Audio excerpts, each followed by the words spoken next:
Demet of Demir y Can Yaman. Madre mía, lo que se está cociendo con estos dos. Olvídense de lo que pensaban, porque Viran Tunca ha soltado la bomba y es algo que sinceramente nadie veía venir. A ver, todos sabemos la historia, ¿verdad? El romance que nos conquistó a todos, las fotos, los rumores, las entrevistas, un torbellino de salseo. Y luego zas. Se separaron. Y cada uno por su lado, haciendo sus cosas, protagonizando series, conquistando el mundo. Parecía que ese capítulo estaba cerrado, ¿no? Pues resulta que no, para nada. Lo que Viran Tunca está insinuando, y ojo que él no se moja fácilmente, es que entre Demet y Can hay algo mucho más profundo de lo que pensábamos. Y no me refiero a que se estén viendo en secreto para darse unos besitos de vez en cuando, no.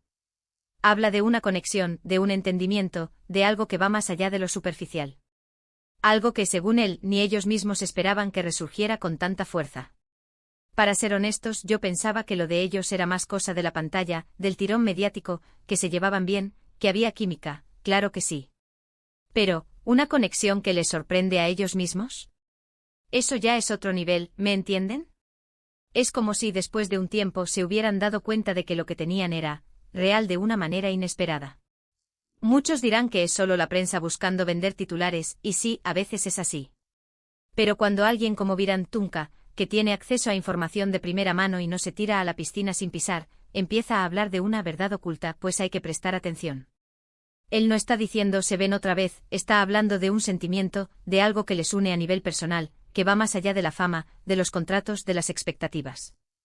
Lo que yo creo que está pasando es que al estar ambos en momentos de sus carreras muy intensos, quizás con sus propias vivencias, se han vuelto a mirar y han dicho, oye, lo nuestro tenía algo especial, algo que no encontramos en otro lado. Quizás la madurez les ha hecho ver las cosas de otra manera. O quizás, y esto es pura especulación mía, han pasado por decepciones en sus relaciones posteriores y se dan cuenta de que lo que tenían era más sólido de lo que pensaban. Imagínense la escena.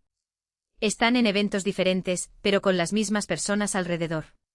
Se cruzan miradas, se hablan y de repente saltan chispas, pero chispas de otro tipo, ¿entienden? No de las de película, sino de las de verdad, de las que te hacen replantearte todo. Viran Tunca sugiere que esta verdad oculta es precisamente eso, un redescubrimiento de lo que significan el uno para el otro, algo que les ha pillado desprevenidos y que les tiene, seguro, pensando en qué hacer ahora. Porque claro, ¿qué haces cuando te das cuenta de que la persona con la que creías haber pasado página es alguien que todavía te remueve por dentro? ¿Y si encima, esa persona también siente lo mismo? Eso es un lío bonito, señores. Y Viran Tunca nos está vendiendo la idea de que este lío es real, es profundo y es, sobre todo, inesperado para ellos mismos. No es un rumor de pasillo, es algo que él, según parece, ha podido percibir de cerca. La pregunta es, ¿qué van a hacer con todo esto? ¿Se van a dejar llevar por esta nueva chispa que parece haber surgido de la nada? ¿O van a intentar enterrarla de nuevo pensando en las complicaciones? Porque no nos engañemos, si esto es verdad, no va a ser fácil. Las carreras de ambos están en un punto álgido, y cualquier movimiento en falso puede ser interpretado de mil maneras. Pero la idea de que Demet y Can, después de todo, sigan conectados a un nivel tan íntimo y sorprendentes ellos mismos es para pensarlo. Es la magia de Hollywood, ¿no? Que nunca sabes cuándo la historia va a dar un giro inesperado, y si ese giro es con dos de los actores más queridos, pues mejor aún para el salseo. Así que la gran pregunta es, ¿creéis que esta verdad oculta, que Viran Tunca menciona podría significar una reconciliación real entre Demet y Can, o es simplemente una conexión amistosa profunda que se ha malinterpretado?